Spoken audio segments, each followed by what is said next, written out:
The time is 6:30 p.m. We're in the Eldon F. Marrero Board of Selectmen meeting room, which is on the second floor of Town Hall.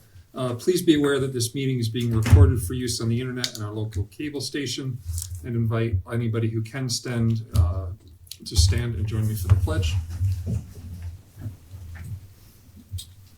I pledge allegiance to the flag of the United States of America, to the republic for which it stands, one nation, under God, indivisible, with liberty and justice for all. All right, the first item on the agenda is a public hearing. I'm going to read the notice and then we can begin the hearing. Marcy, it's cold. The heating. Pursuant to Chapter 138 and Chapter 140 of the Massachusetts General Laws, a public hearing will be held on Wednesday, April 2nd, 2025 at 6:30 p.m. in the Eldon F. Marrero Board of Selectmen meeting room, Town Hall, 65 North Main Street, West Bridgewater, Mass. On the application for transfer of an all-alcohol liquor license from Vieira Catering Incorporated, doing business as Grand Slam Pizza and Pub, to Goat City Pub, 2, LLC, DBA, Goat City Pub, located at 115 South Main Street, West Bridgewater, Mass. Interested parties are invited to be present and heard. Board of Selectmen, Jeff Ryan, Chair. So at this time, I'll entertain a motion to open the public hearing. I make a motion to open the public hearing. Second. All in favor? Aye. Aye. Come up to the table? Come on right up. All right. Sure.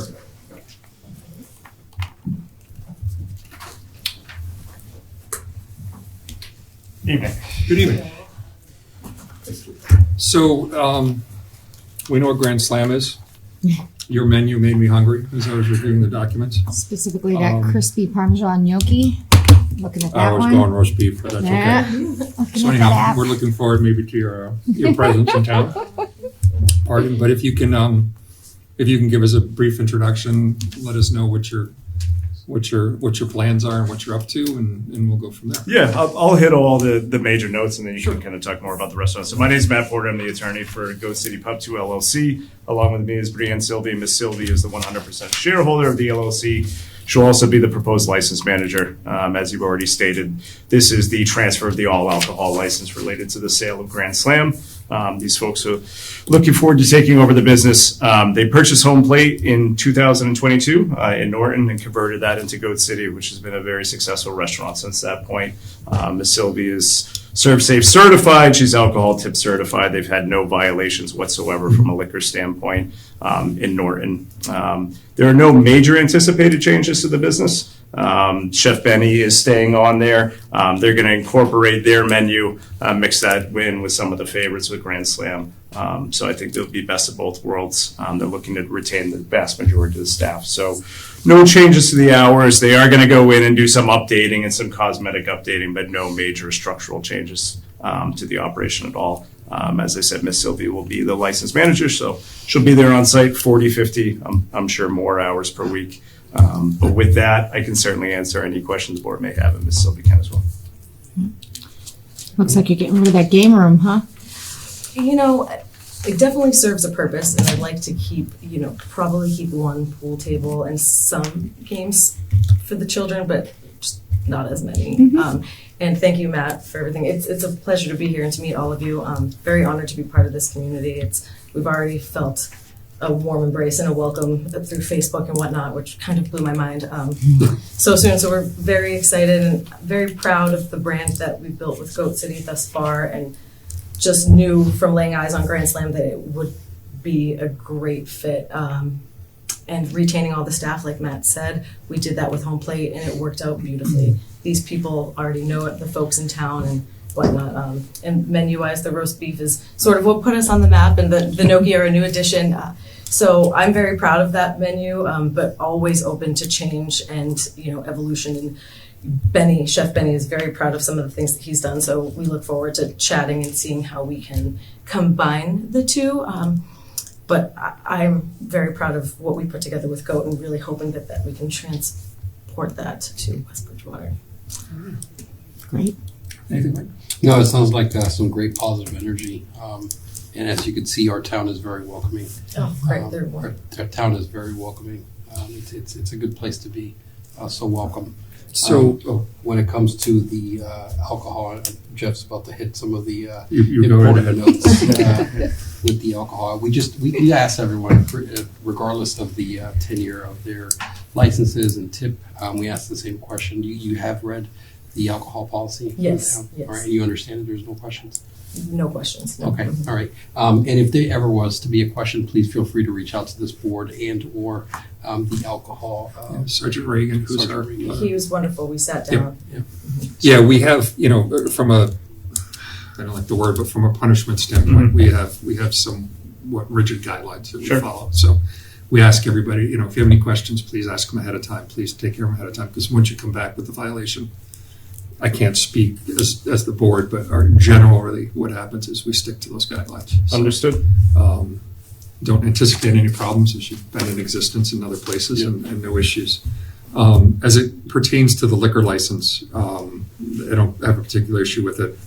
You are somewhat close to some residences, so as acoustics, not generally loud or crazy, but as things change and as things move on, especially summertime, just ask that, all the windows are closed and that you respect the neighbors from that perspective. Yeah, So, there was live music being requested, but it's not going to be bands. If anything, it'll be just acoustic. yeah, and I mean, to Most be part, honest, half yeah. the time, the reason I've gone to Grand Slam in this new location is to hear some music from some people. Well, they're that going are to there. So, continue that. Yep. yeah, so that's not, it's encouraged. It's just also Sure, respectful yeah, be of the neighbors cognizant. of the neighborhoods. Yep. Absolutely. So the only thing I will say is I've been at Goat City at least a dozen times, and you guys do an excellent job. So that's thank very you. good. But I want to, as Jeff was just saying, before the board is really 3 licenses. One is an all alcohol of a transfer, also for the common vic license, and from Monday through Saturday license that also includes a Sunday entertainment license. So when you take your vote, you can either piecemeal it or do it all as one, and you can approve it as presented if you wish. We did say the hours are staying the same? Yes. Yeah, They are, change so, okay, I those. thought I saw somewhere that they were gonna be slightly different, so I actually had a question, but they are just gonna be the exact same as Yes. the current hours right now? Okay, and you guys are keeping the trivia nights, I see? I'd like to. I mean, Yeah. it's a hit. So Yeah, yeah, I've been a few times. I like the music bingo too. yeah, that keeps butts in seats. It really Yep, does. it does. People love it. Yeah, no, it is, it's great, And yeah. you can play at your leisure. It's not. Yep. Are you ready for a motion? Yes. I make a motion to approve the annual all alcohol on-premise liquor license transfer from Vera Catering, Inc., doing business as Grand Slam Pizza, and Pub Goat City Pub, to LLC, doing business as Goat City Pub, located at 115 South Main Street, to include the approval of the common vicular license application as well as the approval of the entertainment license application. I think we need one more, right, for the Sunday license? No, I got them. Or just, if you want to just say entertainment licenses as presented, because both are in your I packet. wasn't done. I'm sorry, Mike, I cut you off. As presented, barring any final inspections. Second. All in favor? That was a mouthful, guys. Jeez. Caught you early. Welcome aboard. Thank you so much. Motion to Oh, I'm looking forward. one last question, when do you finally take over? Is it Yeah. May 1st I saw, or? ABCC dependent, so Okay. they've been slow. Yep. All right, So well, we'll do everything we can. let us know. Hopefully by early spring will be the hope. Good. Awesome. All right. Well, great meeting everyone. We'll see you. Thank Great meeting you. as well. Thank you so much. All right, so we're gonna move on a couple things, Luke, I'll get to as soon as we can. Close it here. Tonight's meeting is, I'm sorry. Do we have to close it here? Oh, thank you. Entertain a motion to close the public hearing. Make a motion to close it here? Second. All in favor? Aye. Hi. Thank I'm you, on Mr. it. Perez. You are up of things. I will take it from there. Tonight's meeting is going to be a rather long meeting as we go through the warrants and things like that. There's one thing sort of the end of the agenda. Well, there's a few things at the end of the agenda, but there's one that I just want to bring up quick, and that is that April 12th is townwide cleanup day. And as I imagine people will dwindle that are watching this at home as the meeting goes on. I just want to quickly point that out, that it is a good day. It is something that is that we've participated in. Actually, my family and I are out of town that day. We got a group of people together, or my wife got a group of people together, and we tackled Crescent Street 2 weekends ago, or 3 weekends ago now, as part of it, because we could not attend that day. But thank you to my neighbors and every who helped clean up Crescent Street. Did more than I did, as I probably joined them at the end of it. But to everybody else who will participate and walk around town picking up mounds and mounds of trash. Crescent Street was 8 big bags of trash. 8. So it's never surprising and always disappointing. No. I would say on that note, if you want to just also reiterate, they can help out with the cleanup day right after they vote. It's on the Yes. same date, so. Yep. Yep. So, Voting and Excellent. cleaning. so yeah, voting April 12th, cleaning April 12th, busy day. Good luck. Public Service Day. All right, real quick, first on the agenda is a site plan review special permit, planning board for a place of worship, 278 North Main Street. Yeah, so it's actually going to be 728 North Main Street. It was just a Scrivener's error on the agenda. It is a church. It is going into an existing facility. It is before the planning board this evening. Tracy is here to not only address any concerns or questions you have in reference to this, as she'll be bringing your comments immediately to the planning board, but she will also handle the next item on the agenda, which is the general and zoning bylaw proposed changes as well.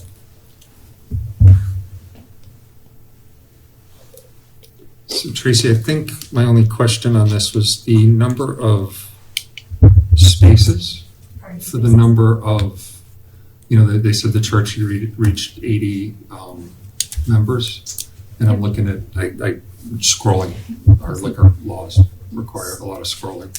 They meet the parking requirements under the zoning bylaw.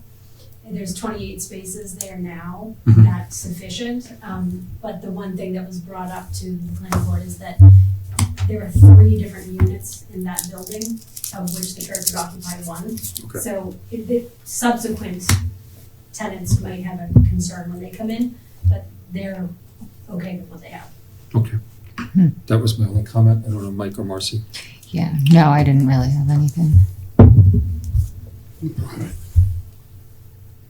All right, so we only make a recommendation to the planning board at this point, but I don't have any comments. Just pass that along real Yeah. quick. And Tracy will still send you a formal memo on that as well. Perfect. and then Tracy, to get you downstairs next on the agenda, is reviewing the proposed general and zoning bylaw amendments that would be presented at the annual warrant. So if you want to walk us through the memo or just go. Sure, I can give you a really high level and start there, and then we can see if there's any questions. So there are 9 total proposed bylaw amendments. There are 3 for the general bylaw, and then 6 for the zoning bylaws. There are several that are made as a result of changes in laws. So that would be the animal control officers. So that one was sponsored by the town clerk, as well as the accessory dwelling units and the MBTA communities. Those are all kind of statutorily driven. Then there are some changes to kind of clean up processes or gaps within the bylaws. I can run through a quick list of the kind of the topics if you'd like. Okay, so for the general bylaws, there are changes proposed to the finance committee bylaw, which is really just intended to clarify the process for appointing and reappointing new members. The animal control officers, as I said, that's a statutorily driven, so there's some changes to some definitions and some clarification process related when rabies certificates and things like that are needed. Stormwater changes is the last general bylaw, and that's to change kind of the trigger for when the stormwater bylaw is going to be enacted. So it goes from 5,000 square feet to 2,500 square feet. Well, 2,000, right? 2,000. 2,000. Sorry. Okay. 25, yeah. You said 2,000. That's right, thanks. And then the zoning bylaws, principal buildings and uses, this is just to clarify how many principal buildings or uses can be on a lot. So primarily it's 1 in the general residential and farming, except for accessory dwelling units or things allowed by special permit. And multiple are allowed on commercial, so industrial or business zoning parcels. Fencing, screening, and landscaping. The primary change here is to require permits for any fence that's over 6 foot 4 inches. That's just to comply with the building code. So we didn't have that requirement before.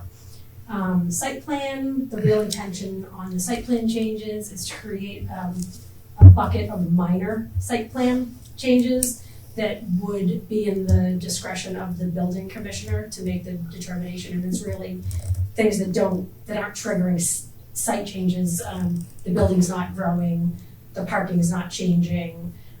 So that's the primary, so lesser projects that will speed up permit issuance. Will those be defined better? I mean, I don't see a hard definition, like, I see some gray in there. And The minor site plan? Yeah. Yep, so, I think it was spelled out Christine, if you're kind able of to well. go- there were a few in there, but Yeah. there was a couple of general. Yep, so, it will be, so there can't be a change in use. They have to be in compliance with the zoning bylaw. It has to be outside of the water resource protection district because that automatically triggers a special permit.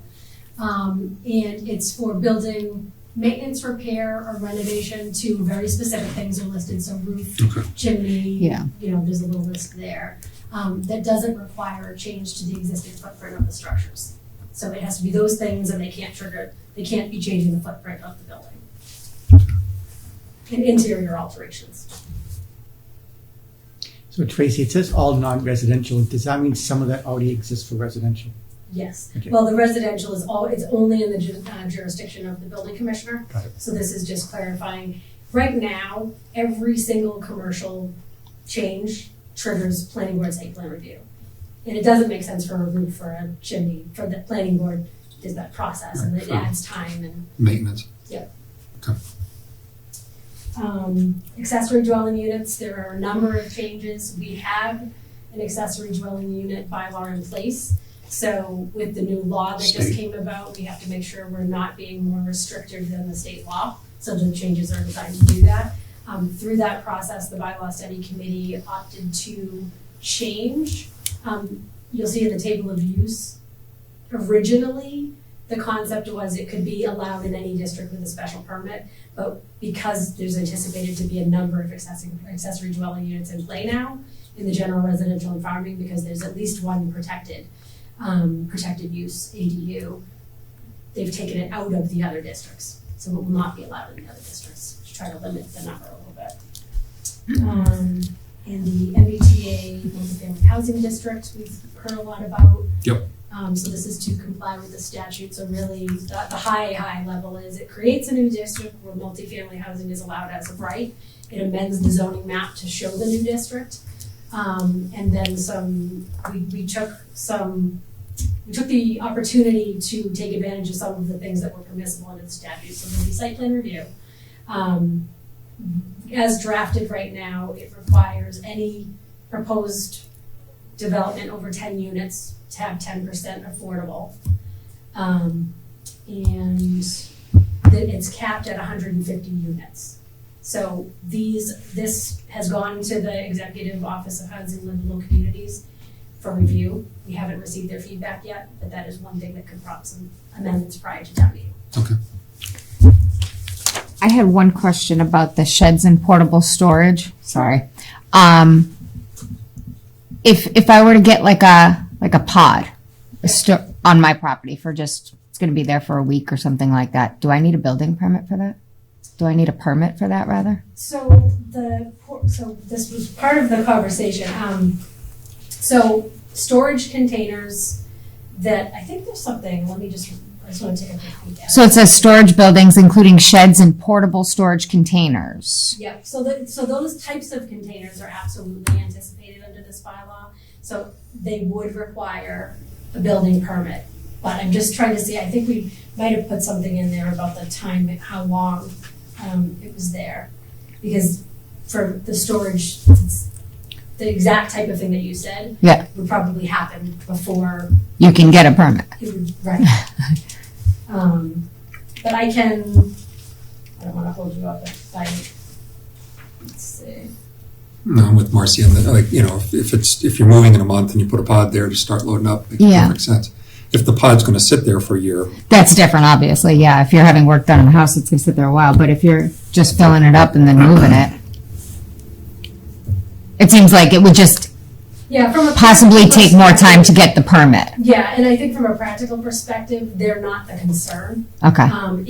If that type of storage unit sat in your driveway for 6 months, the building commissioner has an ability to go out and issue an enforcement action. Uh-huh. Because the intention of those is not to have them there for 6 months, it's to be there for a weekend or something. Yeah, yeah. So it gives them that ability, but that type of storage unit, yes, absolutely would trigger a requirement for a permit, but in the practicality of that scenario, Yeah. I don't see the thing about the time. Is it too late to include the time through the planning board process if we need to? No, Okay. it could be. If we could there. do something about that, yeah. We have to forward you a memo, Yep. so if I have the board vote on their recommended level of time, is that acceptable to you? Yeah. Okay, Yep. so we'll take that up in a moment. And then I can share it with the planning board before the hearing. Did you have another question, or are you guys good? No? No, that was it. I don't understand a 65-foot high shed, but that's another day. Yeah. Another story. As long as the building height. Yeah. That's not a shed, right? I hope that's not the height for anything. So, I Tracy, think 40 is our, I apologize. And item 2, I don't see anything in reference to size. Is there somewhere else that it references in size? For example, if a portable storage container is 4 feet by 4 feet, does that still trigger a permit as well? any shed or storage unit will trigger a building permit. Even something that's small? Because it still has to be, and the argument is that it still has to comply with the setbacks, and the building commissioner wouldn't have the line of sight to it. Even if it would be portable at that point? So, are you referring to, so not a shed, you're talking about like a Connex? Like a pod. Right. Yes. Yeah, like a pod where it's portable. Well, but a pod's gotta be 20 by 20. I'm just more thinking about, if you put up a 16-foot, square foot shed, that would require a building permit, because you don't need foundation for that. No, just the structure itself would trigger it. Do we have minimum size requirements now for a shed? No, but it's created a set of issues because it's not consistent. So having the requirement on anyone who's placing a shed gives the building inspector the ability to see where they're placing it. They usually give, even if it's just a sketch, Schematic. right? Just so we can validate. So it's a setback issue that's kind of triggered this more than the size. Yeah, I'd say that's the biggest issue. Yeah. Got it. What's the cost of the permit for something like this? There's a minimum permit. I want to say it's $125. Flat fee. I mean, building construction is based on square footage.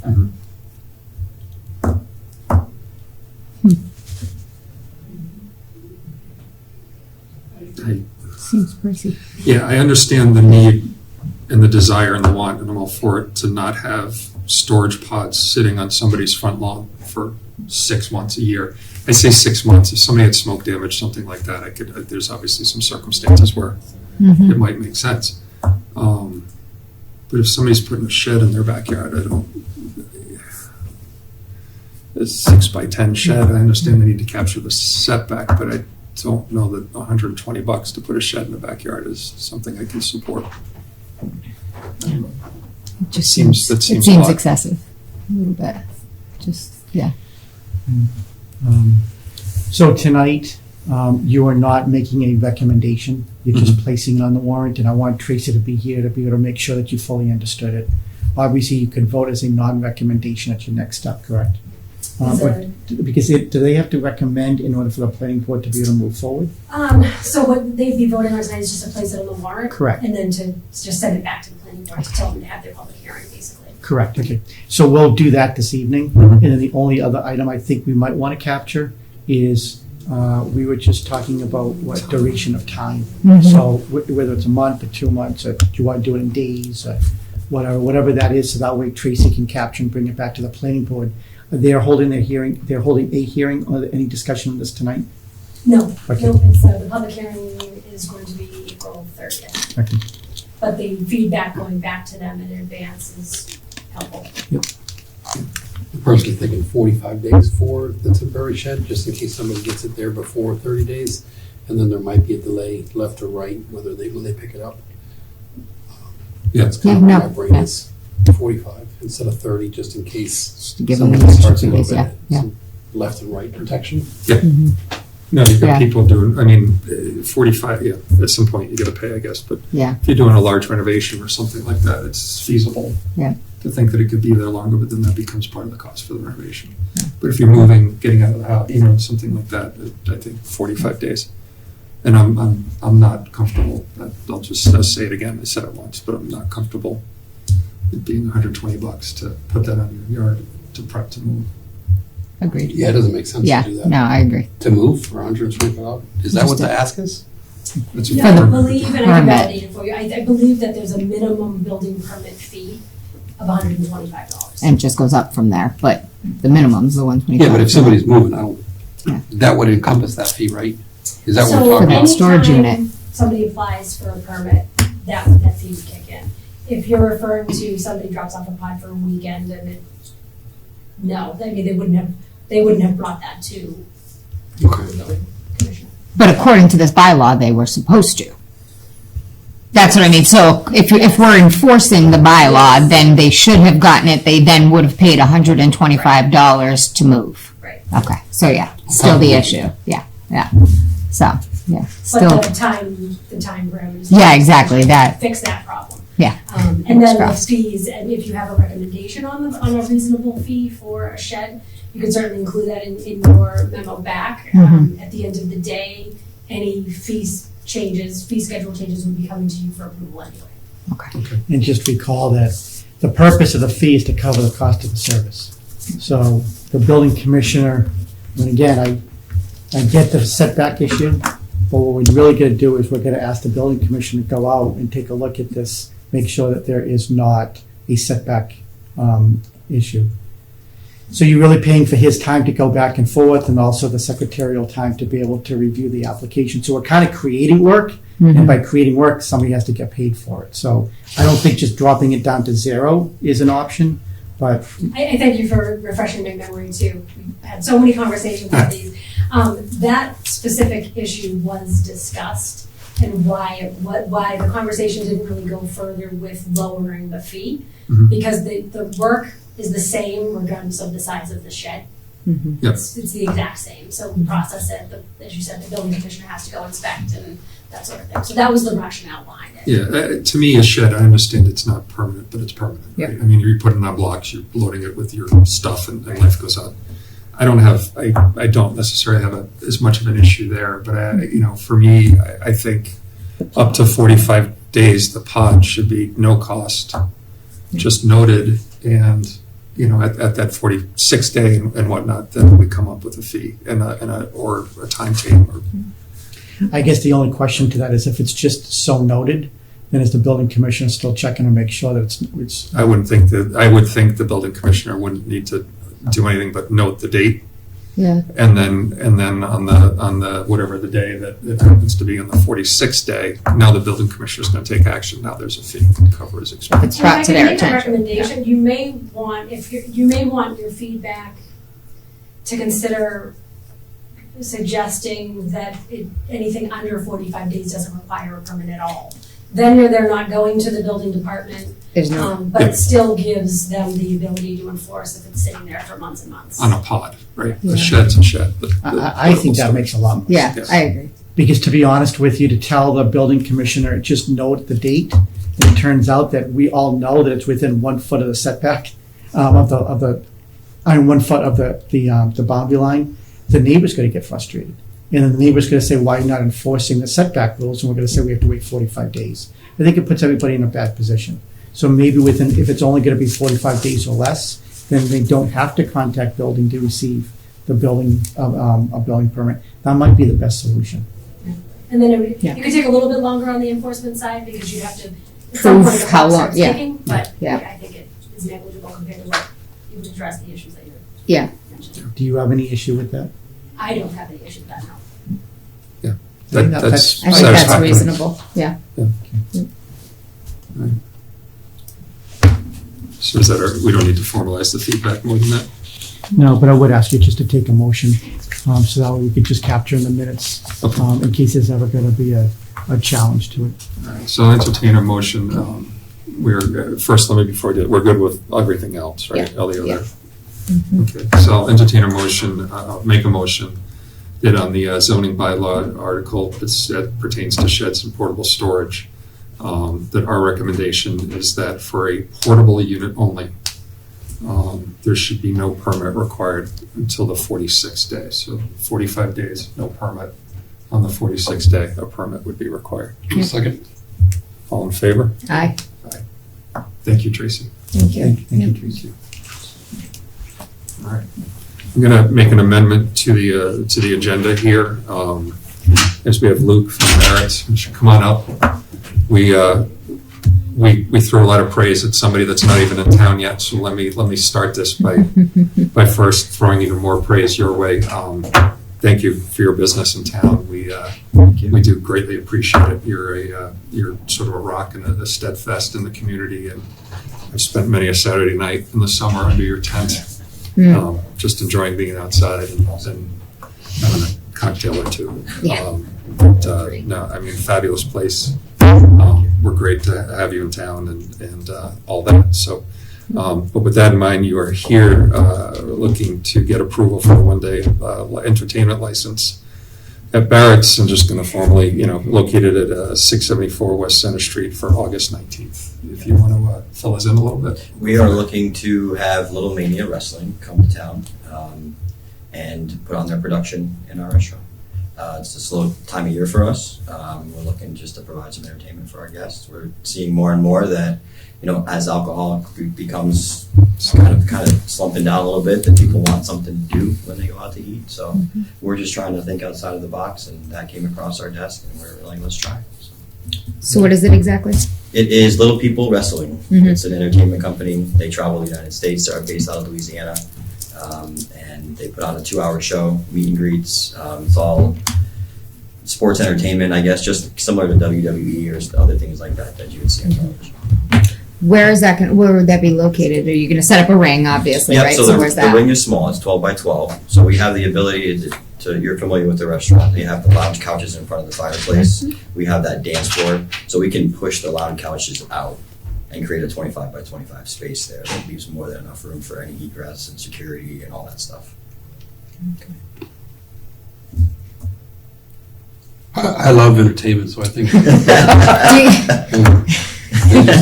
Well, we know how Mike feels. The more, we're in a day and age where I feel like the restaurant industry is seeing some lows, and I'm with you on thinking outside the box. I think it's, good, bad, or ugly. You're going to try it and see how it goes, and I'm excited for you at the end of the day.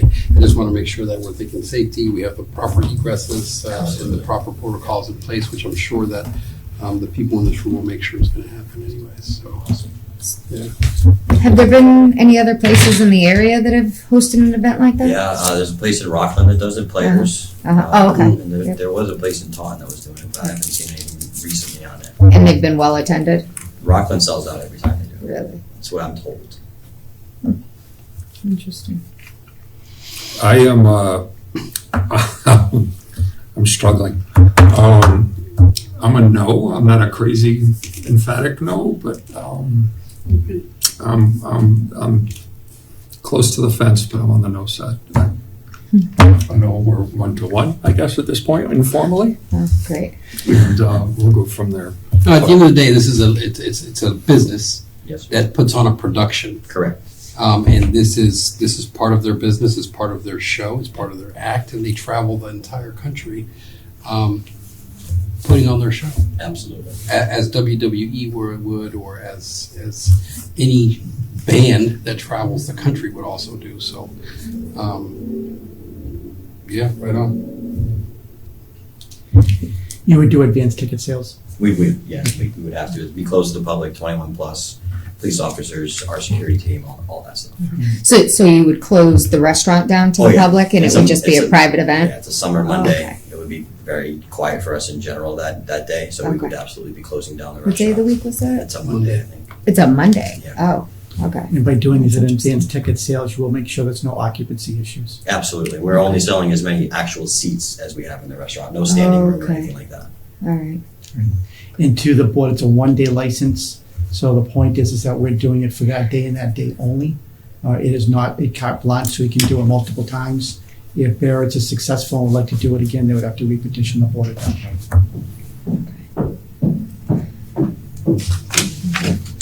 Coming down to me. So, I can make a motion. We'll make a motion. I guess it's coming down here. He's making a motion. Yeah, I'll make a motion to approve the one-day entertainment license for Barrett's Ale House located at 674 West Center Street for August 19, 2025, as presented. I will second the motion and hope that it goes well.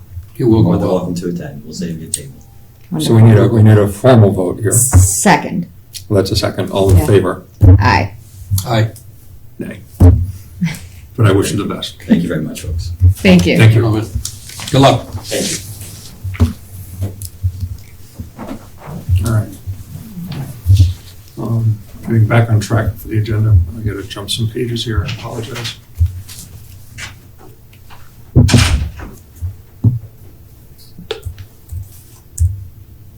Okay. Next on the agenda is review the Heroes Act, current real estate exemption allowances, and possible vote. So you recall at your last meeting, the Board of Assessors were here and they had a conversation with you. And really, there are two items to the HEROES Act. One is that I would make a recommendation that the board would approve that portion of it. It is legally called 22I, or Clause 22I of Chapter 59, Section 5C and a half. And so it refers to allowing a annual COLA increase on veterans as an automatic addition to the exemption on an annual basis. The second part to that is to look at the exemption increases. We will be looking at the budget soon. I can tell you, in 12 years, this is the toughest budget I've put together. And so I do think that we have to be a little bit careful as to what we're providing for additional exemptions, especially this year.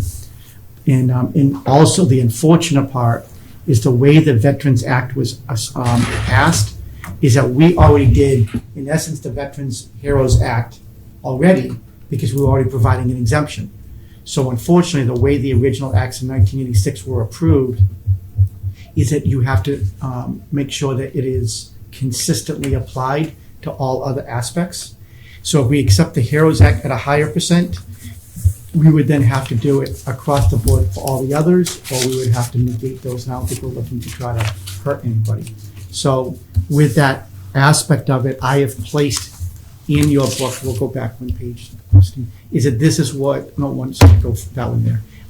This is what you normally see, so we already provide a 25% increase over the statutory exemption that's allowed.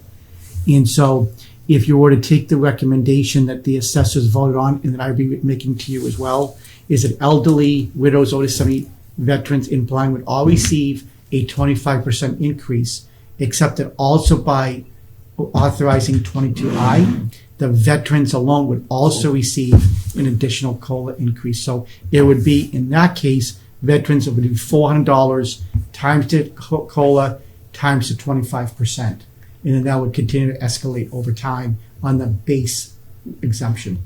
So if it's 2%, then it would be $400 times 2, that'd be $408 times 25%. The following year, it would be $408 times 2% plus 200 plus times 25%. And it would continue to escalate until town meeting changed it, if that's what they so chose. And I've placed it in this order because we will talk about everything that is on the warrant in advance of getting to the warrant to make it easy when we go over the warrant. I have one question.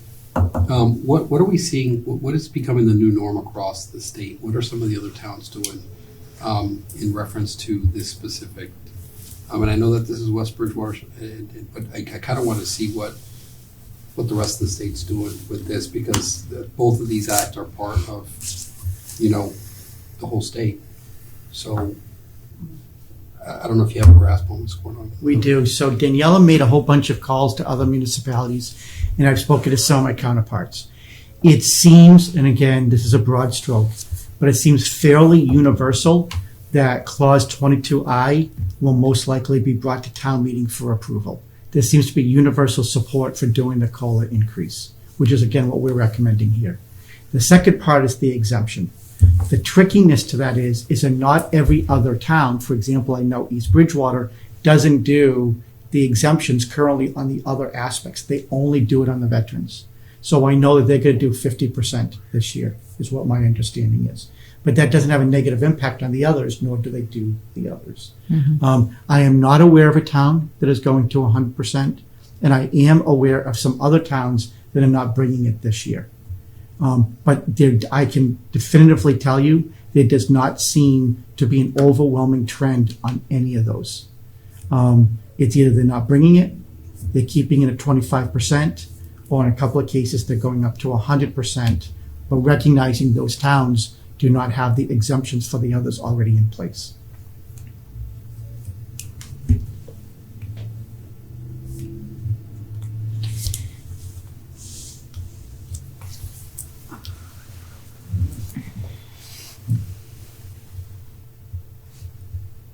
I struggle with this, right? Because I personally would like to increase the veterans, but not everybody else. Knowing how tight the budget is, we can't afford to increase everybody else.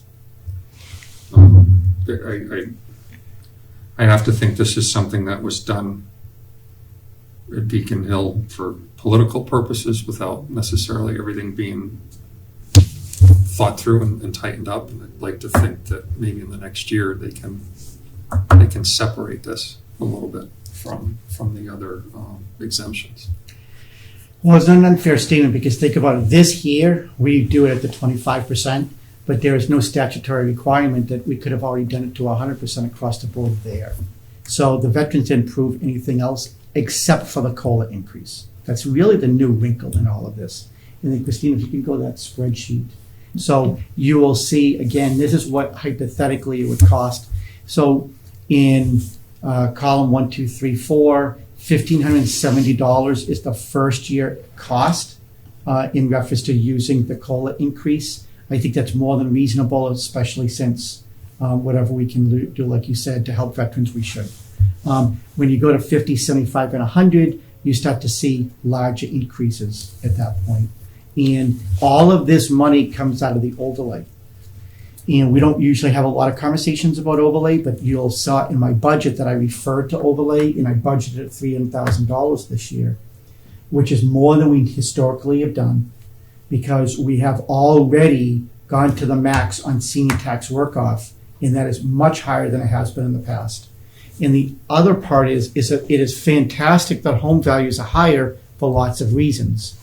But when somebody files for an abatement on their house, a 1% abatement is higher on a $600,000 home than a $450,000 home. But that $600,000 home was $450,000 3 years ago. And so it is costing us so much more money that we now have to budget for. All we could do is put additional pressure the larger we go on here.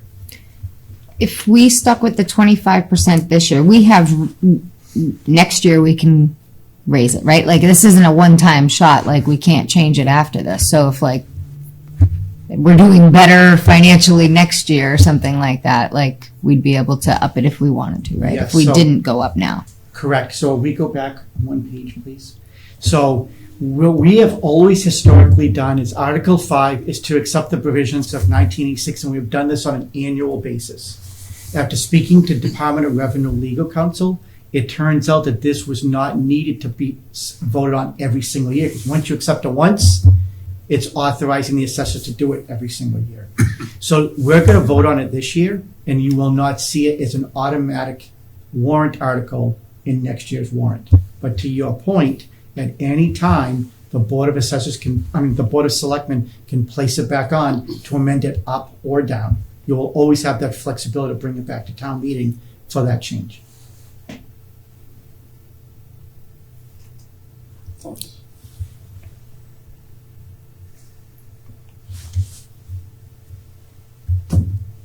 Well,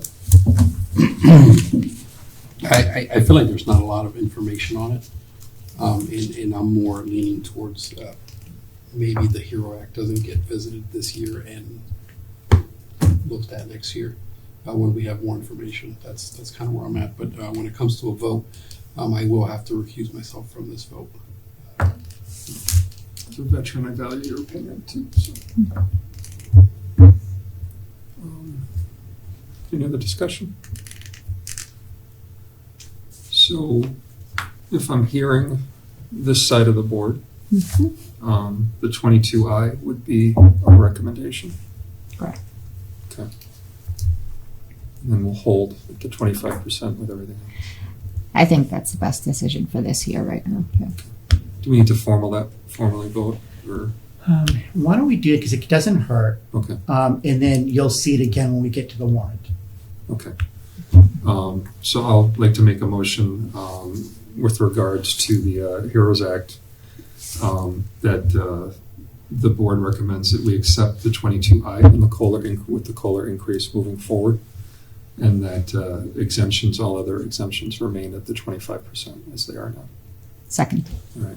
And Mike has noted that he's recusing himself from the vote, and I'm in favor. All in favor. Okay. Noted. All right. Thank you. So next on the list is a vote to approve approve and layout road for Lamppost Lane. So basically a vote to bring Lamppost Lane's road and just that into the town, right? Yeah, so it's really funny because, again, some of these laws are real old. So the role of the selectmen in this process is that you have to vote to lay out the road because the law actually originally envisioned that you actually had a map and a plan and you laid out the road. And so we have provided all the meets and bounds as part of the packet. And so a formal vote is to vote to accept or to lay out the road as presented. And then when we go into the warrant, you will then vote to place it to bring it to town meeting. And at your next meeting, you will then vote on your recommendation for it. But tonight, the most pertinent vote is to actually vote to lay out the road as presented.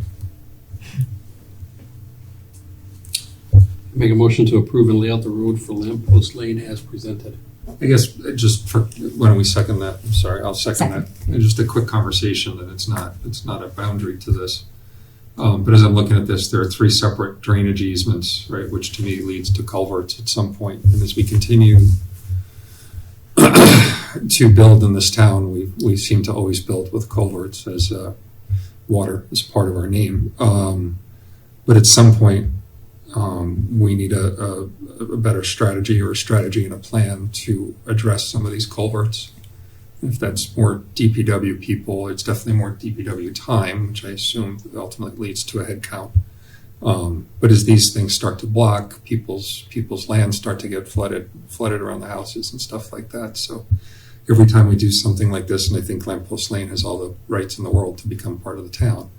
But as we do stuff like this, I think with every development, that comes, we're getting ourselves deeper and deeper into the need to maintain culverts, and at some point that's gonna require heads and bodies and probably equipment to do so. And I think we're there, to be honest with you, as it seems that we are reactionary to culverts more than getting ahead of it. So it's a challenge. But again, no reason in my mind that this doesn't get approved, but it just highlights what continues to happen in town as we build on wetlands and around wetlands. Yep. So, any other discussion? No. All right. So, motion. Vote. You made the We'll need a motion. motion. So we I've just need to vote. seconded it. Yep. Now we vote. All in favor? Aye. Great.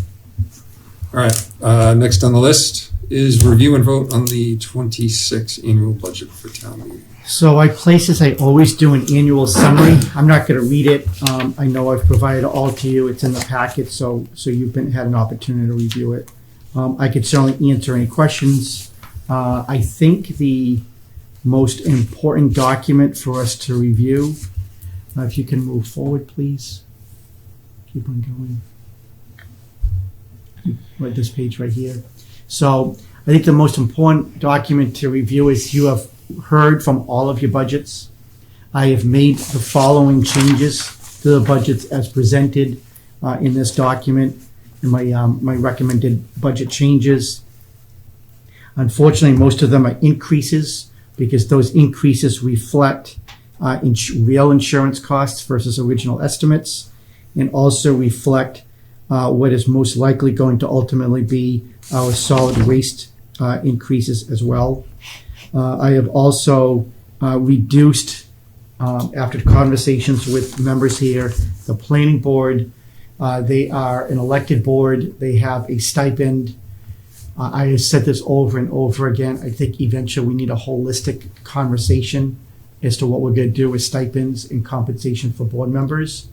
But I just don't think it's fair that we piecemeal it, that one board might get a little bit of a raise and nobody else does, and another year we do something different, and that's just not right. Mm-hmm. And so they put in, it's not about the number, it's $500, it's not a lot. But I know in speaking to each one of you, there seemed to be some energy towards that, and I agree that it either has to be across the board one way or the other. And so I made those minimal changes. I funded everything else.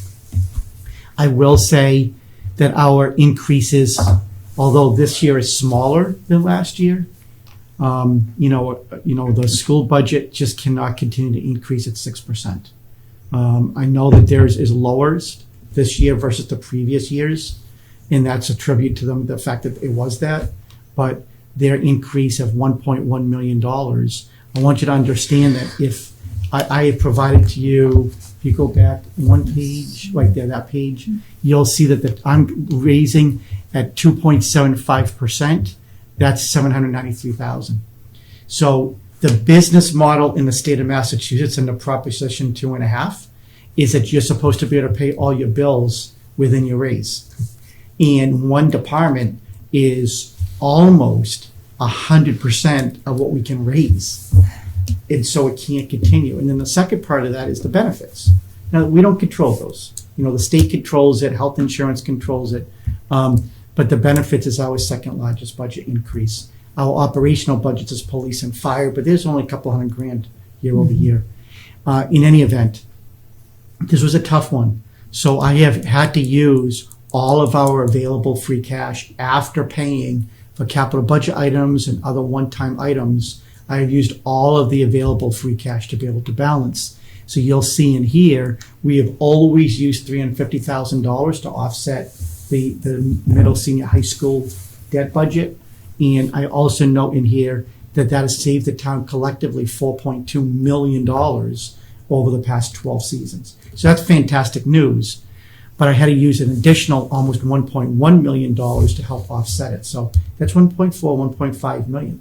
Mm-hmm. So if we didn't have that, we'd be in trouble. We'd be making real drastic cuts. Well, the other problem with that is that's not guaranteed money, right? I mean, the free cash is often based on, excessive receipts or if receipts higher than budgeted, yeah. Some things along those lines, some things that maybe don't happen that don't get spent. But we're now, we now have a town budget that is not on what I would call solid footing from the perspective of next year. There's no guarantee that we bring in that much money. Yeah. So you're 1,000% correct. And a couple of other items that are really hurting us this year is that our Chapter 70 increase is only $85,000. Again, there's been discussions about this in the past. It is a town receipt that has helped to offset educational expenses. Under the Student Opportunities Act, there was a lot of fanfare. First year we received $1.2 million, sounds really good. But I thought all of this millionaire's tax was supposed to give us a lot of money, and this is the lowest amount. I've been here for 12 years. I've never seen us only receive an $85,000 increase in our educational aid. And that is after passage of the Student Opportunities Act, and it is after passage of the millionaire's tax. So where's the money? Mm-hmm. So if we were just receiving our typical $400,000 or $500,000, that would be really helpful and beneficial to us being able to balance this budget. The local aid is only at $17,700. That is tied to receipts because that was a mandate under the previous administration, the Baker administration. Healy, to her credit, has carried it forward, but receipts are only estimated to be up 2.2% this year. So that's a very small amount, but between the two of them, you're talking $100,000. So 793 plus 100 is 893, and we have to balance. I have to find 2.2 million to fund everything. One other item I think is of important note. If you could go previous page as well. One more, please. I guess one more. Here we are. Major drivers of the budget. I already talked about the school and the benefits, but here's what's interesting. You have 36 budgets. 4 of them make up 94% of your budgets. So, at town meeting, everybody can always ask about whether it's the Board of Selectmen budget or the COA budget or the library budget. But these are your drivers. 32 budgets only make up 6%. These are your major drivers of your budget. And it's pretty heavily weighted in that direction. And again, one budget makes up 50% of your increase year over year. And those are the areas that if people are frustrated about our budget, these are the areas. Library going up $20,000, that's not the issue. Yeah. We've now got a $45 million budget. We also note in here that collectively schools, meaning Southeastern and West Bridgewater, account for 61% of the overall budget. Of the operating budget. Yeah, operating. It's actually higher when we include benefits because that does not include health insurance or property insurance. You're over 70% when you start to include those. Yep. So I've put all these together. I think we're being fair to all departments, the larger departments such as the school, police, and fire, and funding those departments per their requests. And we're being fair to all the smaller department budgets as well. But I am saying is that unless we get more state aid or we see additional revenue, or in the future we see smaller budget increases, that we are getting into a pinch point. Now, we've done a very good job in West Bridgewater over more than the last 10 years of not raising the 2.5%. So that's why we can raise it 2.75. And again, this is a budget. This is not locked in. Won't be locked in until the fall when we actually set the tax rate.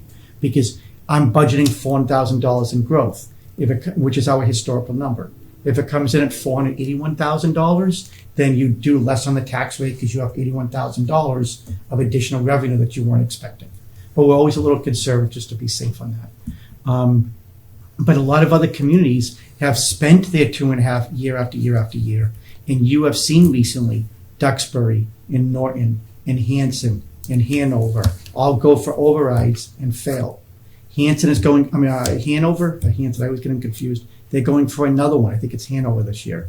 Bridgewater is considering one. Mansfield and Easton are considering one. So we're not there, but we are approaching that pinch point. And some of those other communities are not backfilling positions through attrition when they retire. They're not filling them. And I'm positive that our adjacent contiguous communities have sent out some pink slips already this year. We're not there. We're pretty financially solvent, but we are getting to that pinch point if we're not careful for next season.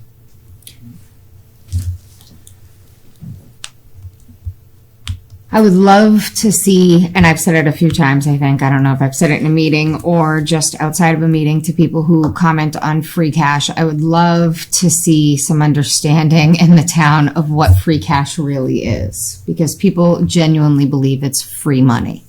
And now we have none, or now we will have none. We are about to spend it all for the first time in however many years. We are about to have zero free cash. So I think that needs to be stressed, and people need to understand that, because that the free cash isn't free. And now we're not going to have it, and it's because we've got some budgets that are a little bit unchecked, I think.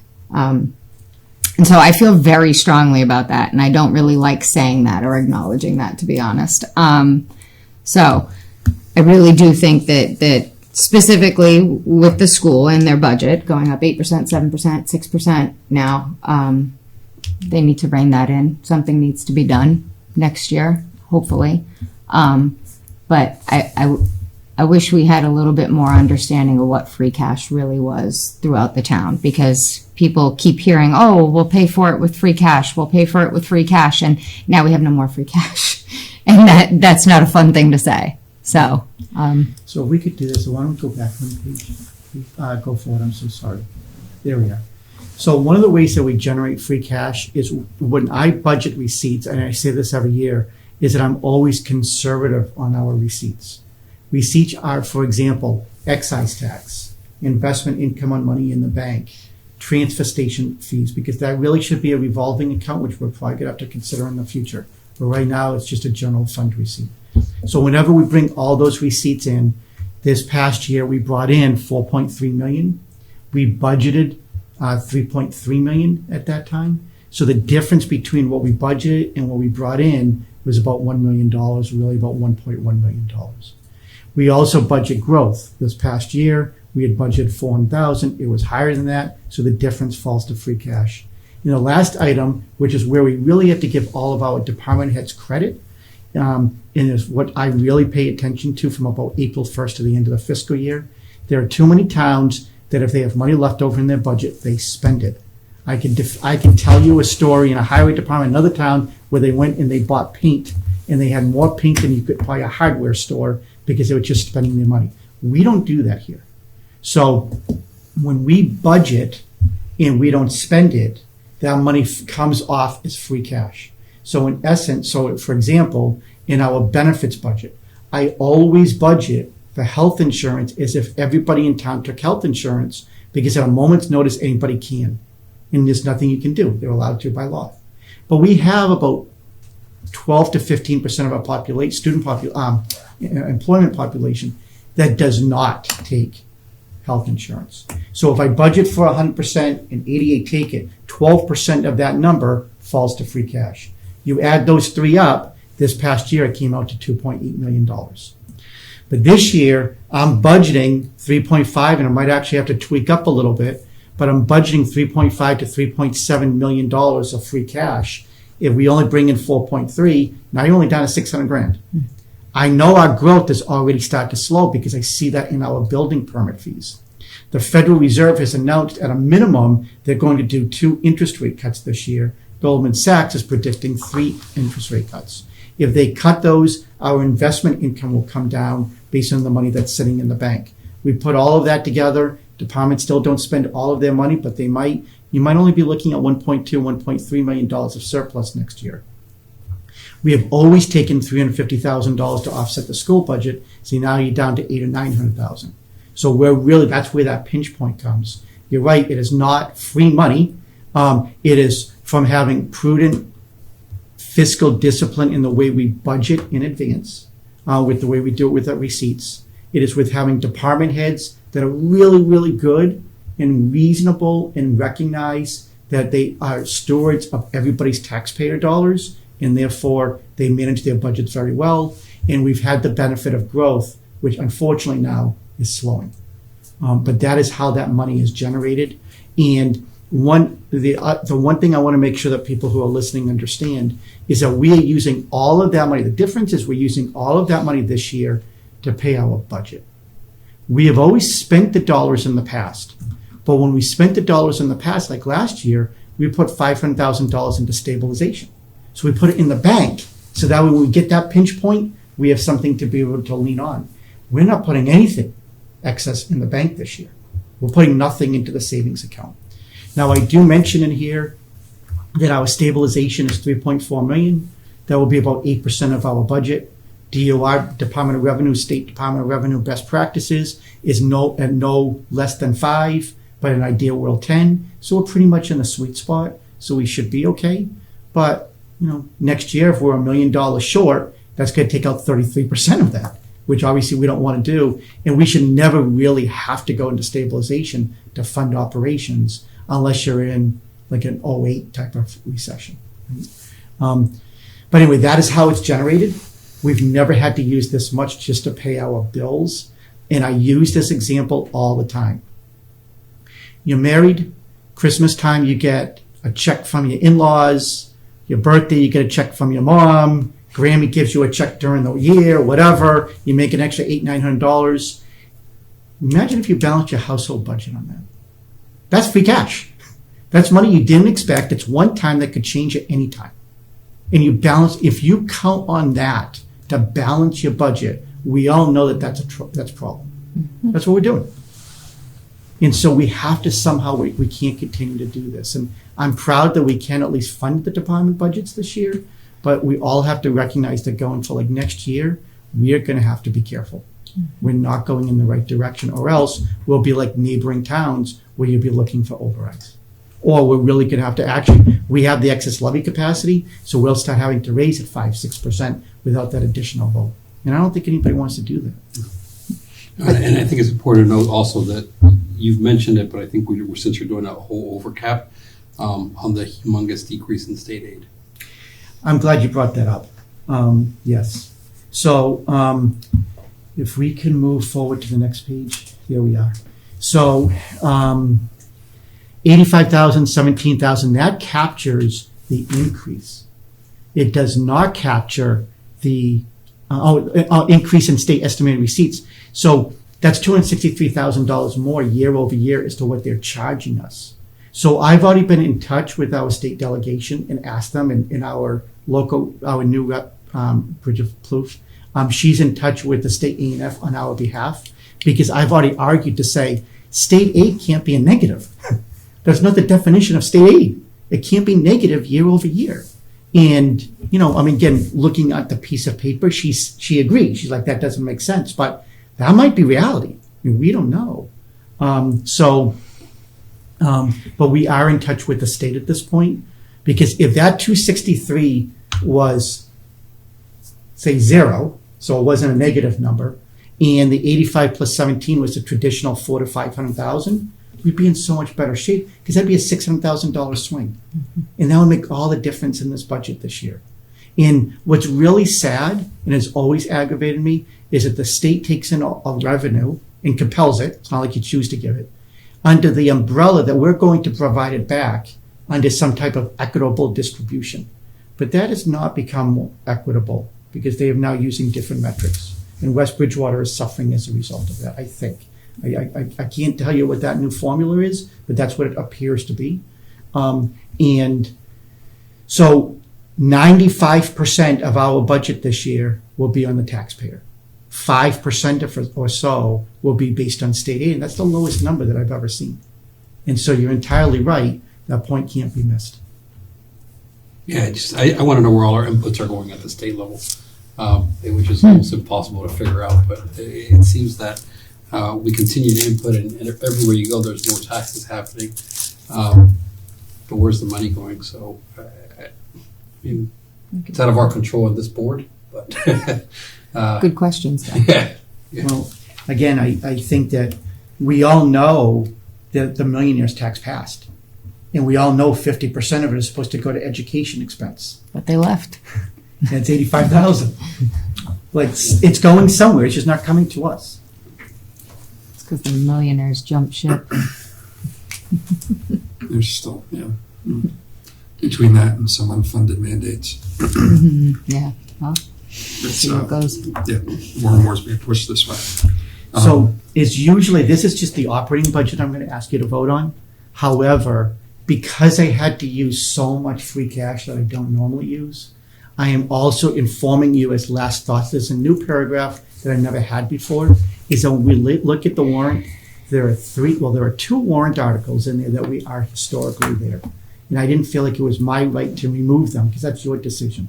But I am calling attention to it, that Article 12, Town Stabilization Fund, we usually fund it. I don't have any money to fund it. If you want to fund it, you would have to raise taxes in order to put that money in, which you can do, because we have the levy capacity, and I've provided you a cheat sheet chart so that way you could see it. The sidewalks, we have been funding. We're not going to fund that this year. On that, and referring back to the millionaire's tax, is that 50% was supposed to go to education, 50% was supposed to go to infrastructure. So on that note, we normally receive $321,000 from Mass DOT Chapter 90. We are receiving $490,000 this year.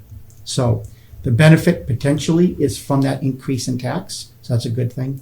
And unfortunately, although I didn't want to rely on it, that at least provides additional funding to DPW, i.e. for sidewalks. We just can't afford that this year. And the last one, which has never been there before, but I know in consultation with the board members, is that we were talking about a potential legal defense fund in case MBD doesn't pass. I have that in your warrant.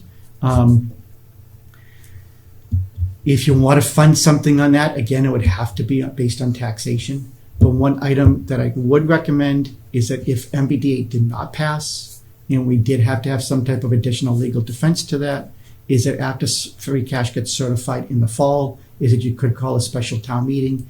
You have until December 31st to approve MBTA. So if it failed, we got to bring it back. You could also bring it back under with free cash to be able to fund that if you wanted to. But there's some strategy to it if you want to discuss that as well. Yeah, this is an article that, you know, it's not trying to read tea leaves, but should the town vote not to approve the MBTA Act, that's fine, but then we've got to go to court and we've got to fight this. And I know the town of Milton spent north of $300,000 in their defense of it. So it would be something that, you know, to say no and not fund it is useless. Yeah. So to speak. It'll leave us, like, we will have to find that money one way or the other to defend it. So my thought, as we presented the warrants and the articles, was that if we're going to vote on the MBTA, we should also understand that a no vote really at the end of the day needs to trigger some form of a legal defense fund. But I think I think we cross that when we get there based on the advice you just gave. It made sense that I don't know how the town's going to vote. I'm not trying to read one way or the other, but if we have till September, we'll probably call a special town meeting anyhow, and we'll include that in it, and we'll go from there. I agree. But this is, you know, I've been finance committee and I've been here. This is, agreed, the tightest budget we've ever had to do. Looking at the economy, looking at the uncertainty in the economy, you know, listening to different news reports and then things like that, talks of recession, all that kind of stuff is hanging in the air. So, you know, as I look, you know, this might be the best budget we have for the next 3 or 4 years, as tight as this budget is. So we could be sitting here next year discussing cuts. So we, to everybody's point, we need to really rein in spending in a particular department or two. Absolutely. And we'll go from there. But with that being said, thank you for the budget season. Thank you for the work on the budgets and still making this work somehow. Balance, if you will, with the exception of obviously these really 2 articles in the new 3rd article. But the stabilization fund is important to have as our sidewalks. And you know, there are a lot of passionate people in this town with regard to sidewalks. But funding that would at this point probably mean cutting something else, which is really raising somebody's taxes at this point, which is going to happen with this budget anyhow. And then having attended the new school or the school planning board, whatever the proper title of that is, last night, that has a potential to further impact our residents. So I think the right decision is to pass on the sidewalks this year and pass on the stabilization fund. I agree, and then hold off on the legal defense fund. But I agree, especially with the new school. We've got the water. We've got a lot going on. I think that people, when they come to town meeting and they're asking questions and they're voting on things, they need to keep in mind that we still have other things coming down the pipe. We've got people who want a $200 million school, so got to think about that. You know, we've got to consider, you know, and weigh our priorities, I think. All right. So we need to, is there any other discussion? I'm sorry. Oh, good. Okay. All right. With that in mind, I'll make a motion to approve the budget as presented. Second. All in favor? Aye. How you doing? You in? Yeah. Okay. Thank you. So with that in mind, now we're going to vote on articles for the town warrant. Do we need to do this individually? Can we do this? Obviously, we've got a few that I'm going to recommend we remove. Yep. So first things first, thank you for the vote on the budget. Process-wise, it will go to the Finance Committee tomorrow night. The Finance Committee will see now a Board of Selectmen approved budget. They will then vote on their budget as well, and then your budget and their budget will then be in the warrant book that goes to town meeting. So it is your choice. Historically, the chair would usually go through and say, to say Article 1, and if there was anything that somebody wanted to hold, we would hold it. If there was no holds, then you could just take one vote at the end. But if there was, say, 3 holds, then you would take a vote to place all of those ones on that were not held, and then you go back to the 3 that were held. Let me, I'll start reading the minutes. Article 1, to hear all reports of town officers and act thereon. Article 2, just yell hold. I'm just going to keep going. To see if the town will vote to authorize the Board of Selectmen enter into a contract with Mass Department of Public Works for construction public highways for the fiscal year. And I don't think you have to read the whole out.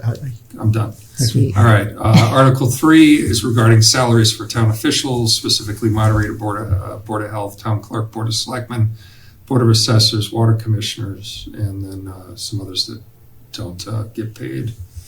Article 4 to raise. That's your budget that you just approved. Okay. So Article 5. Article 5 is your HEROES Act 22I that you also just voted on. Okay.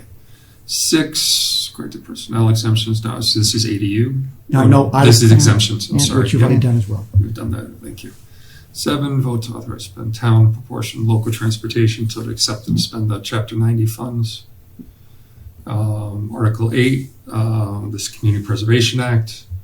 Article 9, borrow some for the community preservation for Memorial Veterans Day Legacy Committee Recognition Historical Project. Yep. Article 10, OPEB. I can't do that. But to fund that. Article 11, to see if the town's match for the Web Task Force. Article 12, I'm going to recommend we do not move forward on, and that we talked about, but that was to fund the stabilization fund. 13, borrow some of money, Board of Selectmen opioid settlement account. So if I may just jump in Sure. for a second. So opiate funds, we have received in total of about $165,000 at this point from multiple different sources as part of the national multi-party lawsuit that we joined. There was originally, those funds could only come in as general fund receipts, and that's why the numbers I showed you earlier in reference to the free cash, and I'm going to have to round all these numbers, but it won't affect the operational budget that you approved. With that said, but $139,000 of it came in before the legislative change, so we have to transfer that amount technically from a free cash account into this special revenue account that you are now creating. And then going forward, all of that money that's in there, the selectmen will then vote on, because you're extremely limited as to how it could be spent. It has to be related to opiate expenses. And if you'll recall, we already spent $110,000 of it with the fire department, who came before this board a few months ago.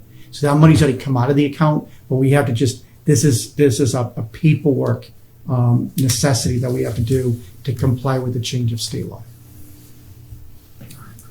So next, Article 14, to see if the town will appropriate transfer available funds from the Commonwealth Infrastructure Enhancement Trust Fund for the construction engineering, sidewalks, roads engineering, or equivalent, to take any action there too. That is okay. The next one is 15, which we discussed and we will pass on. Or I recommend we pass on. That's to do our own construction of sidewalks. We'll pause that for the year. Article 16, see if the town will appropriate money to be spent by the Department of Public Works to have a one-day household hazardous waste day. This is something we've talked about for a little while. The town has not done one in a long time. I believe the budget number for this one was $15,000. Yes. And I think it's something that is overdue and we need to do. So to see if 17, to see if the town will appropriate and transfer borrow some, for the construction of the South Elm Street Bridge replacement, including all incidental related costs. And this is around, I think, $490 off the top of my head, rounding. But this is something that the state covered all the engineering, and we are splitting the cost in half with the state for the actual construction. Correct. So 18, see if the town will raise and appropriate transfer funds, basically purchase a Ford F-750 six-wheel dump truck, and then to dispose of the other as best interest. Article 19, to see if the town will vote, raise again, appropriate a 72-inch Kubota zero-turn mower. So it's a new mower for the DPW to replace one that I believe is around 20 years old. Article 20, to see if the town will vote, raise appropriate transfer funds to purchase 2 police cruisers. Again, same thing, police cruisers coming to end of life and looking to replace that, and something that happens regularly with the police department, usually 1 year, 2 1 years. I think we've done 1 for the last 2 years, and we're doing 2 here. Article 21, to see if the transfer funds basically, but the police department needs to upgrade their tasers, and that is what that article is for. The Article 22 is the fire department to purchase a second SBA fill station. They purchased one a couple of years ago. The one they have now is old, and the parts and whatnot are no longer available for it. So this would be the second and the last on the fill stations. Addition to Article 23, the fire department's looking to purchase a power ambulance cot. That's just something that lifts people up into the ambulance, and go from there. Next, Article 24 is to finish the purchase of Jaws of Life. They purchased, I believe, the Jaws a year ago, but this is all the other accessories that become part of that. Article 25 is to purchase new voting booths for the town clerk, and obviously for all those that vote. If you've been there, you know that the booths are rickety. These are much more solid and ADA compliant as well. Article 26, the Council on Aging to finish their flooring project. They replace flooring in all aspects of the council, with the exception of the office, and they have some torn, ripped carpet in there. Article 27 is to upgrade the security cameras and put another door access card in at the high school. Article 28 is the school committee purchasing Chromebooks for, this is explained to us, the 7th grade students as they enter into the high school. All get their own individual Chromebook, which hopefully gets them through the 5 years in the high school. Article 29 is for the water commissioners to purchase an F660 dump truck, and to authorize the Board of Selectmen to best sell the one that's coming out of service. And again, that one is also around 20 years old. Article 30, the water commissioners for engineering, design, and permitting construction of a new iron manganese plant for 5 well sources on Sear Norman Street. That one, in full disclosure, I believe is around, that's the $6 million. And then Article 31, we get into bylaws, which Tracy just went through and discussed. So I am going to ask anybody to refer back to that conversation with Tracy as we went through them in detail. And I'm scrolling to get past them. Yeah, there's, all the other ones are either general, zoning, or acceptance of Loop Drive. And then the exception to that would be Article 36, which would be the MBT Legal Defense Fund. Yep, which we will remove. You'll remove that. Okay. And also, just in full disclosure, all budgets, all warrant articles that are financial in nature are all either paid through taxation, i.e. the budget, or with free cash, i.e. the tasers for the police or the Chromebooks for the school. The exception to that is the water department, the $6 million treatment plant. That will be the only borrowing article on the warrant. So all of the rest of the articles have to pass by majority, and then the borrowing one is 2/3, right? That is correct. Okay. And you'll see that because next meeting, when you vote on your recommendations, these are articles. So that's why it says raise and appropriate, transfer from free cash or borrow, because that is just the general language. At your next meeting, when you vote on your recommendations, we'll be voting we will be voting on specific sources of funds for each one. But again, I want to make sure the board is aware. Yep. And I know we just went through that fast. If anybody's watching online, you can download this packet from the website. So it is there to give you detail. Moving along, vote to approve the garage repair license for KGK Auto Group, DBA Center Auto Group, located at 435 East Center Street. I'm so sorry. Oh, we didn't vote. We didn't vote on. So. I am moving things along. Moving along. I like it. I apologize. So I make a motion that we vote on the articles to be placed on the warrant, with the exception of the ones that we recommended to exclude, the 3 exclusions. Second. All in favor? Aye. Aye. Aye. Okay. As I said, vote to approve the garage repair license for KGK Auto Group, DBA Center Auto Group located at 435 East Center Street. So they are already in business. You already have a license from the board. They are just looking for a garage repair license so they can repair vehicles instead of just sell cars. Yeah, so theoretically, I'm fine with this. I'm a little concerned over the number of spaces, but I understand that that is already what's granted in the license. I guess from my perspective, if we can keep an eye on that and see if it needs to be adjusted down based on the condition of the lot and the appearance as we move forward. And then they'll have like, I don't know the proper terminology, but they would be like oil changes, stuff like that. So do they have that stuff will they have that like proper disposal of that or somewhere to hold that on the property? I don't know what all of that entails, but I know that there'll be some of that, right? Like that's all set. I don't know the words. I'm not a mechanic. Catch basin. Yeah, all that good stuff, you know. Separation. Yeah. Does this still have to go for site plan? No. No, okay, all right. So there are, obviously, there's legal guidelines and rules that they're gonna have to follow. All right. Next was Barrett's, which we Do we have a addressed. vote on that? Oh, sorry. Vote to approve. I don't want to vote on anything tonight, apparently. Vote to approve the garage repair license for KGK Auto Group. Second. All in favor? Aye. Aye. Thank you again, Mr. Perez. He's here. He's present and thinking. I appreciate that.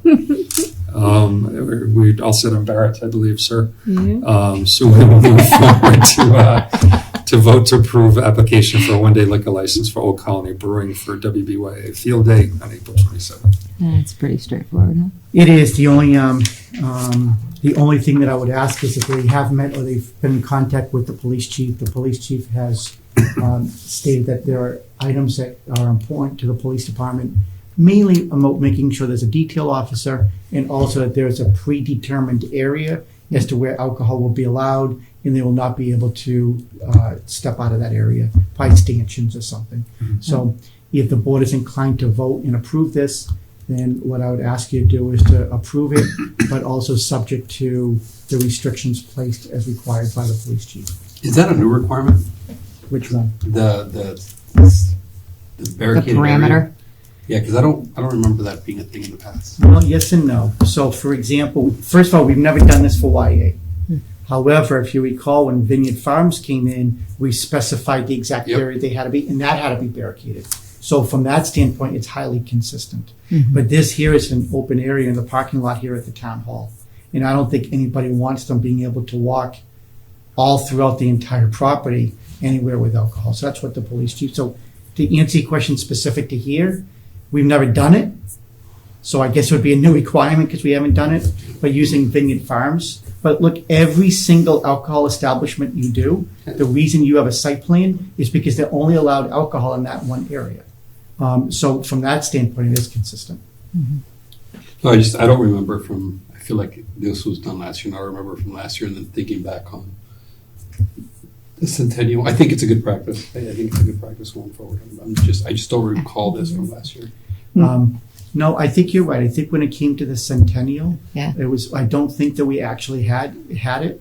And so they probably learned from it, is my guess. Yeah, no, I don't think it's a bad thing. No, I think you're right though. That for the Centennial, that I was like, oh, good point. Yeah, I don't think we had that. Different time, different sheet, too. But I like it though. Yeah, I mean, I would assume the area will be reasonable in size, and we'll go from there. Everything with grass. In play.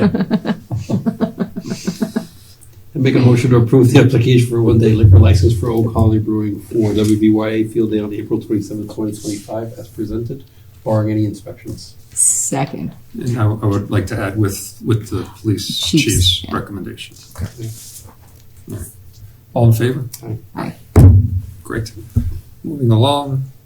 Vote on New England Novelties transient vendor application, April 19th, 20th, May 10th, May 11th. This is flowers, right? Yeah, this is their annual request. They'll be in the center of town. They do it every single year. Everything's in place. Motion? Make a motion to approve New England Novelties transient vendor application for April 19th, April 20th, May 10th, May 11th. All in favor? Aye. Second? Second. Second. Aye. Review and vote on the second half calendar for the Board of Selectmen meetings, important dates. So again, this is your standard schedule. We can always amend it as we go. Sometimes we certainly do over the summer with vacation schedule. The important note is that you'll have one meeting in July, one meeting in August. And then in September, we historically go back to 2, although there have been some Septembers we've only done 1. But you would go back to 2. Looks good to me. All right, I'll make a motion to vote on the second half calendar for the 2025 Board of Selectmen meetings. Second. All in favor? Aye. Next is accept the capital budget meeting. I'll make a motion to accept the capital budget meeting minutes of March 17th for review. Second. All in favor? Aye. I'll make a motion to approve the meeting minutes of March 5th, 2025. Second. All in favor? Aye. I make a motion to accept the meeting minutes of March 19th for review. Second. All in favor? Aye. All right, communication, reports from boards, commission, and town officials. We have an appointment for Maya Hay to the Agricultural Commission. Welcome. Any discussion? No discussion. I'll take all of the volunteers that we can get. All right, so with that in mind, make a motion to appoint Maya Hay to the Agricultural Commission. Second. All in favor? Aye. Aye. Next is a vote to accept Bob Anderson's retirement from the DPW on June 20th, 2025. Not in favor. No, I'm just kidding. Yeah, can we force Bob to stay Can we keep longer? him? Look at, again, end of an era. I mean, Ken Berry, you saw his recently. Yep. And now Bob Anderson, he's just to let you know, he's been there for 15 years and again, hard worker, very good person, and I wish him all the best in retirement. If we could send him a thank you on behalf of the board. And I'll make a motion to accept Bob Anderson's retirement from the DPW on June 20th, 2025. Second. All in favor? Aye.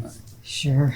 Correspondence from the public to determine a course of action. I have none. We have no public for public comment period. And I'll turn it over to David at this time. Yep, so the middle senior high school will do their annual fundraisers, so we signed off on that. Next FYI, although I'll need a vote, is that on River Street, one of your, it was actually in the zoning one. One of your zoning ones, we're going to accept an easement on River Street so we can put a sidewalk through. I guess we did go through that pretty fast. But anyway, we're going to do that. The residents have been very, very helpful. They understand that we need the easement. We only need a small sliver of that front portion. And so they're going to allow us to get an easement on their property at town meeting. Between now and May 12th, if we're going to start trying to do some of the sidewalk work, we may need to actually access that sliver of property as we start to mark off the sidewalk. We may not get there. It's going to be weather dependent and also vendor dependent. At the end of the day, they have agreed to allow us between now and town meeting to access that property if we so need to.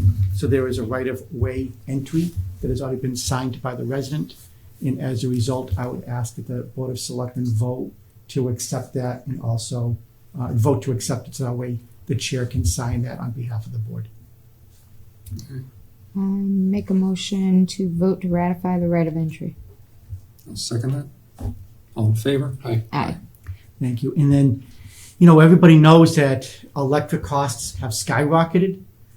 We made a decision years ago that we would do municipal aggregation. I think it's really worked out very well for the town.